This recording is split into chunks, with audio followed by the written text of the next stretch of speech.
Coach Greg, and I woke up this morning with the very sad news that Joel Linder had passed away. And my condolences go out to his family and his friends and many of you.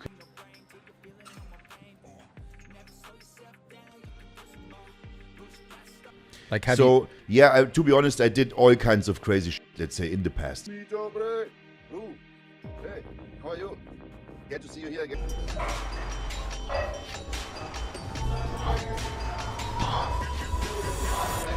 And the volume and everything that you want to do, so that you got the plan in your mind, and then you got to execute. More. That's it. Boom, and that's the max squeeze. Can you see this, bruh?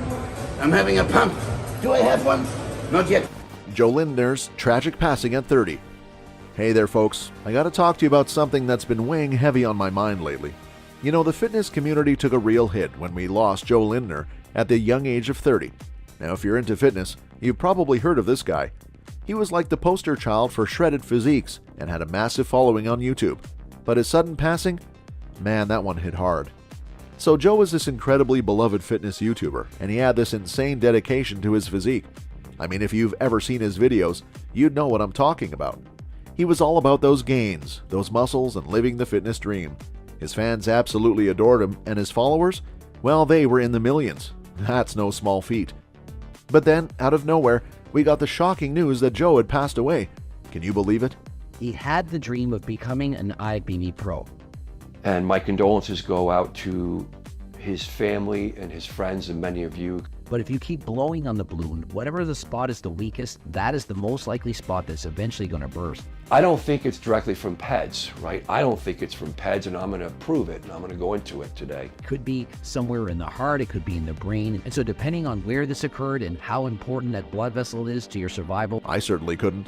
It sent shockwaves through his fan base and the entire fitness community. You can imagine the comment section on his videos, people just expressing their disbelief and heartbreak. It was a tough pill to swallow, to say the least.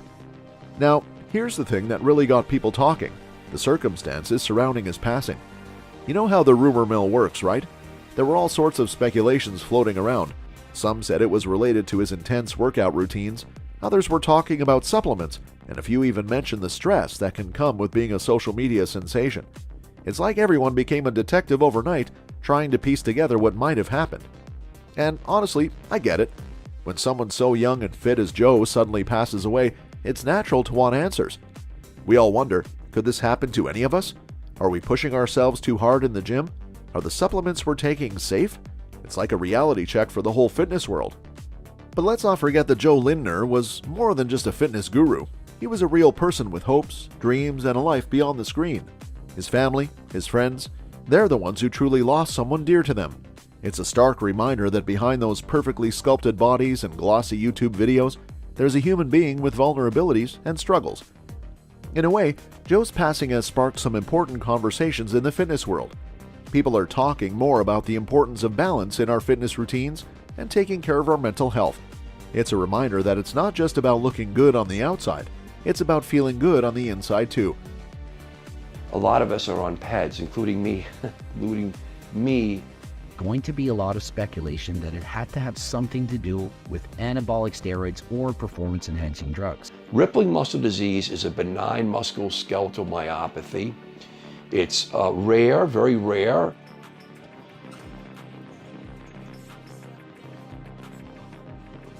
Many people assumed he's not really just on HRT. There's no way he could have a physique like that. Aneurysm and neck pain. You know, it's been quite a roller coaster ride with Joe Linder's passing. At first, they said it was an aneurysm that did him in, but now it's like we're all in this whirlwind of uncertainty. You see, Joe had been complaining about neck pain just a few days before he passed away, and that's got everyone wondering if that pain had anything to do with what happened, or if it was something entirely different. Flex and stretch his chest, remember?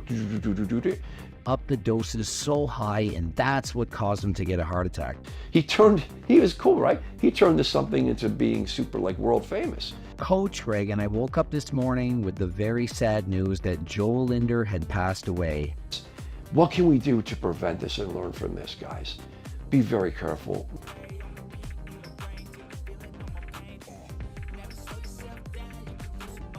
Honestly, it made the whole situation even more shocking and confusing. I mean, we were already grappling with the fact that he was gone so suddenly, and now we're left wondering what exactly led to it. Was it the aneurysm? Or could it have been something unrelated lurking in the shadows?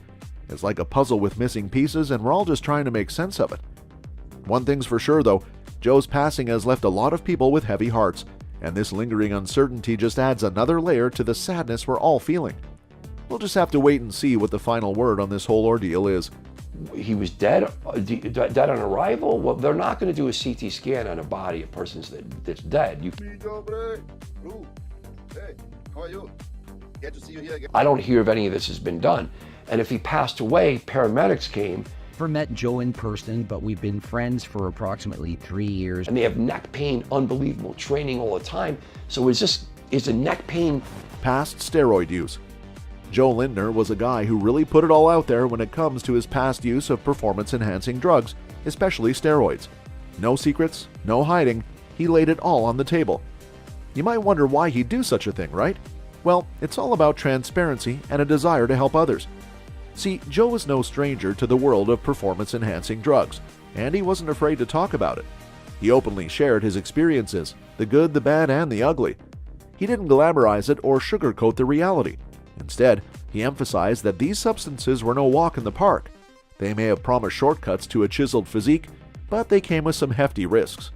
To be honest, I did all kinds of crazy shit, let's say, in the past.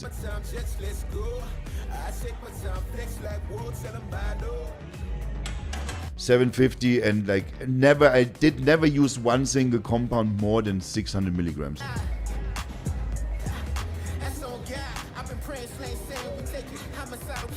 Have you ever tried any like growth or insulin or anything like that? Now, Joe wasn't just spilling the beans for kicks. He was on a mission to make people understand that these substances weren't a healthy choice, not for your body or your mind. His words were a wake-up call, a cautionary tale. He knew that chasing the ideal body at any cost wasn't worth it. He wanted to be a living, breathing reminder that there are better ways to achieve your fitness goals. In a world where some folks might still be tempted to take that shortcut, Joe's honesty was a breath of fresh air. He wanted you to think twice before diving into the world of performance enhancers. So next time you're contemplating the quick route to a ripped physique, remember Joe Linder and his message. It's not worth sacrificing your health for those gains. And you're really hyper and you just trip and boys and Tired. Yeah.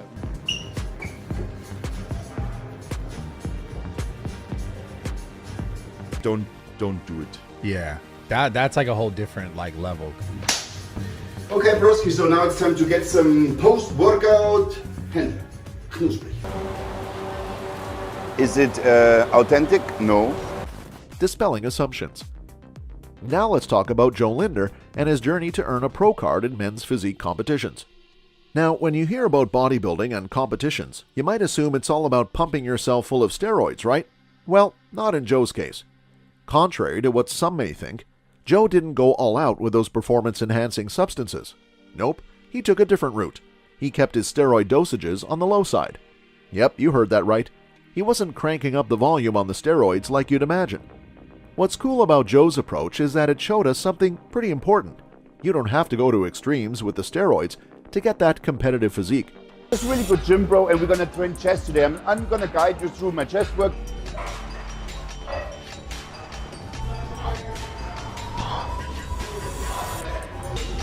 Let's be honest, okay? I was drinking a lot of coffee.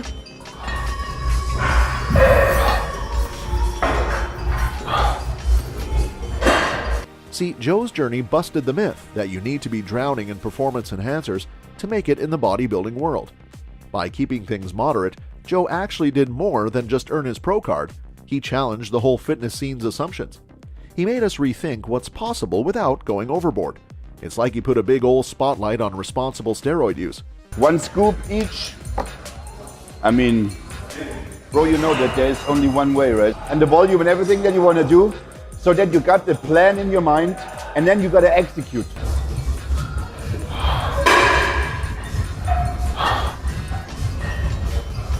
I need some pre-workout. But which one is the good one?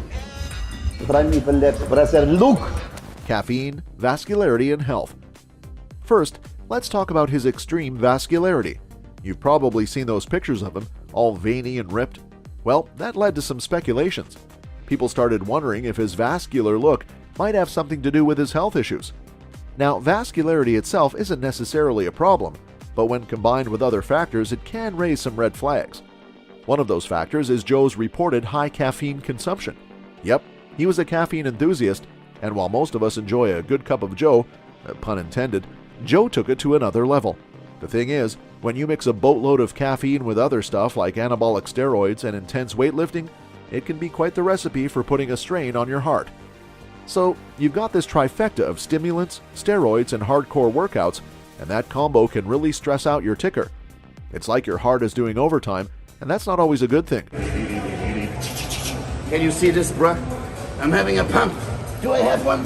Not yet. I'm having this max squeeze that you only get when you have a really straight bar, or like if you turn in your bruh.